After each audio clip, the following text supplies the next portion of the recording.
Next 9 news देख रहे हैं आप और मैं हूं आपके साथ प्रज्ञा सिंह। बहुत बहुत स्वागत है आप सभी का मेरे खास प्रोग्राम सत्ता से सवाल में। सत्ता से सवाल में आज बात आम आदमी पार्टी के राज्यसभा सांसद संजय सिंह की। संजय सिंह जो तिहाड़ जेल में बंद है, 1 महीने से तिहाड़ जेल में बंद संजय सिंह अब सुप्रीम कोर्ट जा पहुंचे हैं। सुप्रीम कोर्ट में जमानत याचिका दाखिल करने वाले संजय सिंह का दावा है कि उनकी गिरफ्तारी गैर कानूनी है और राजनीति से प्रेरित है। संजय सिंह ने सुप्रीम कोर्ट से मांग की है कि उनकी रिमांड को खारिज कर दिया जाए और उन्हें जमानत दे दी जाए। ऐसे में चर्चाओं का बाजार काफी ज्यादा गर्माता जा रहा है। कई तरह के दावे यहां पर किए जा रहे हैं। संजय सिंह की रिहाई को लेकर उनके परिवार का साफ तौर पर कहना है कि संजय सिंह की गिरफ्तारी इसलिए की गई क्योंकि वो सड़क से लेकर सदन तक हर जगह केंद्र सरकार को आईना दिखाने का काम कर रहे थे। प्रधानमंत्री नरेंद्र मोदी की चुप्पी पर सवाल उठा रहे थे। उनकी आवाज को दबाने के लिए बीजेपी ने ईडी को उनके पीछे लगा दिया है। वहीं अगर बात करें संजय सिंह के समर्थकों की तो बता दें, संजय सिंह के समर्थक सीधे सीधे मांग कर रहे हैं उनकी रिहाई की मांग के लिए लगातार वो देश की महामहिम राष्ट्रपति द्रौपदी मुर्मू को ज्ञापन भी भेजते हुए नजर आ रहे हैं।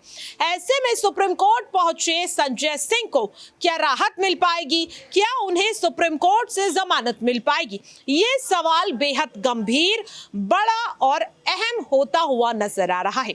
सवाल ये भी है कि क्या संजय सिंह का केस लड़ रहे वकील सोमनाथ भारती ईडी को यहां पर कहीं ना कहीं घेरने का काम सुप्रीम कोर्ट में करते हुए नजर आएंगे?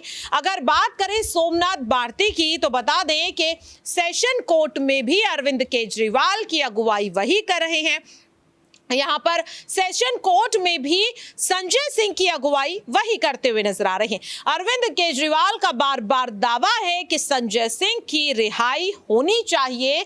उनके घर से छापेमारी के दौरान ईडी के हाथ 1 भी रुपया भ्रष्टाचार से कमाया हुआ नहीं मिला, फिर भी ईडी ने उन्हें जेल में क्यों डाला है? बात अगर संजय सिंह के वकील की करें तो आपको बता दें कि जहां राउज एवेन्यू कोर्ट में 27 अक्टूबर को अदालत ने सीधे सीधे संजय सिंह को झटका देने का काम किया, उनकी न्यायिक हिरासत को बढ़ाते हुए, तो साथ ही यहां पर संजय सिंह को बड़ी राहत भी मिली। इसकी सबसे बड़ी वजह है उनके वकील सोमनाथ भारती।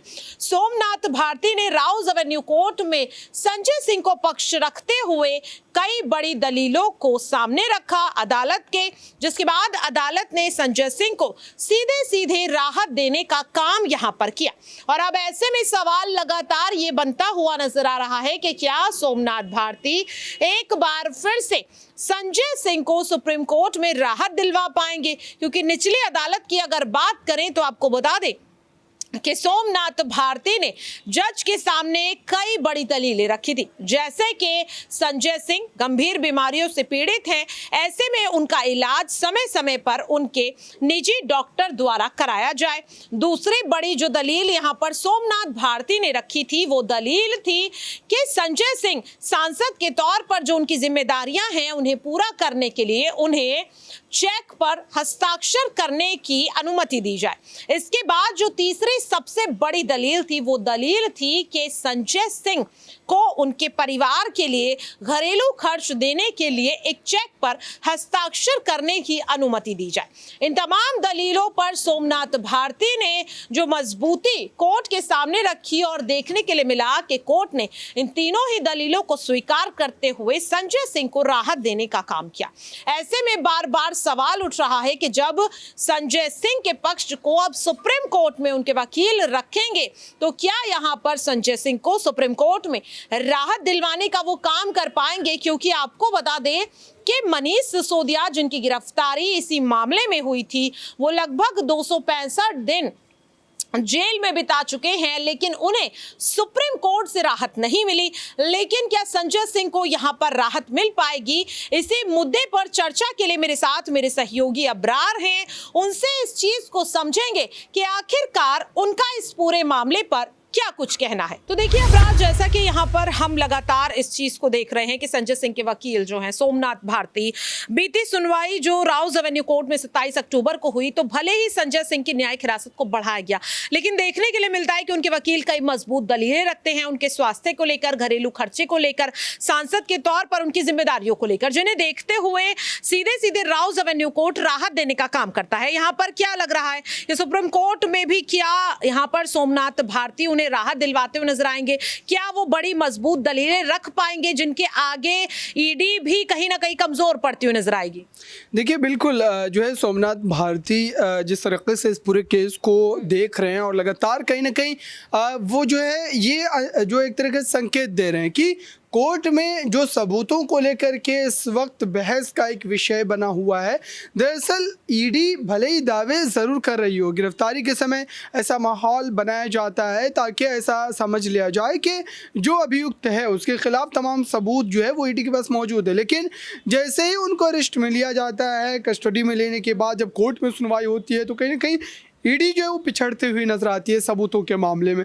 अब ऐसे में वकील सोमनाथ भारती अगर ये दावा कर रहे हैं तो जाहिर सी बात है कि उनके पास ऐसे तर्क मौजूद होंगे जिसके बिना पर वो कोर्ट में माने जजेस को जो है जमानत देने पर मजबूर कर देंगे। क्योंकि अब देखिए कि ये एक कोई नेता की बात नहीं है। संजय सिंह की अगर हम बात करते हैं तो उससे पहले भी जो है अगर देखा जाए मनीष सिसोदिया के वकील अभिषेक मनु सिंघवी भी लगातार यही बात जो है वो दोहराते रहे। जस्टिस संजीव खन्ना की बेंच के सामने जब ये पूरी सुनवाई हो रही थी तो उन्होंने कहा था कि कोई ऐसा सबूत जो है ईडी नहीं पेश कर पाई है जो सीधे तौर पर जो है मनीष सिसोदिया से जुड़ता हो।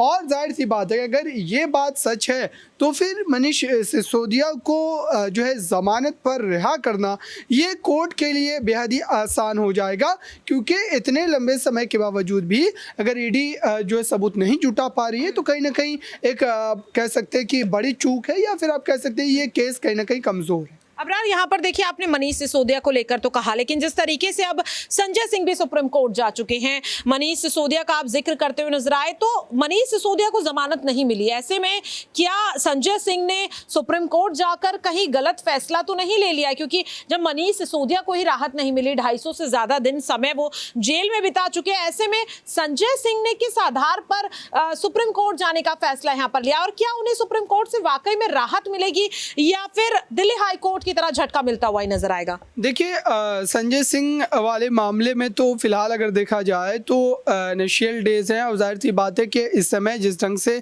हम देख रहे हैं कि संजय सिंह को लेकर के जितनी भी सुनवाई हुई है राउस एवेन्यू कोर्ट में, दरअसल उस सुनवाइयों में मात्र ईडी यही कहती रही है कि उनके खिलाफ सबूत है।